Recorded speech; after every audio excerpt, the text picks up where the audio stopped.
On les distingue à peine à travers les branches d'arbres.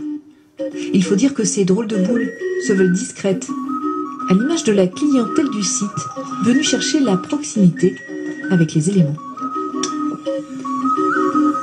L'intérêt, c'est d'être dans la nature, immergé dans les arbres, tel un oiseau. C'est comme un nid, quoi, si vous voulez. Vous avez 2 hublots au niveau de l'intérieur de la tête pour pouvoir voir un petit écureuil, des oiseaux passer. Vous avez un hublot sur le toit pour pouvoir voir les étoiles la nuit, la pleine lune, enfin quand le temps le permet, bien sûr.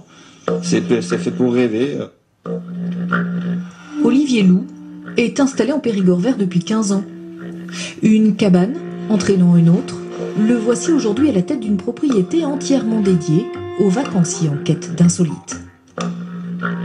J'aime absolument pas faire comme tout le monde, quoi. Si vous voulez, j'ai des rêves en tête et je réalise mes rêves. Voilà, c'est un jeu, une passion.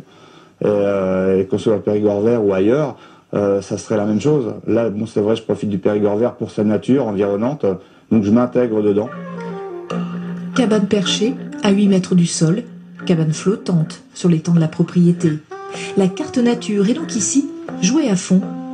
C'est surtout l'atout majeur de cette région du Périgord qui, à côté des châteaux et grottes du Sarladé, a choisi l'option tourisme vert pour faire parler d'elle.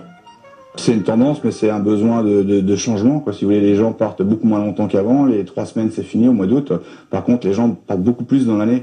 Donc, s'ils se font un petit week-end, ils veulent changer de la chambre d'hôte traditionnelle ou de l'hôtel classique qu'ils font dans leur métier ou en vacances.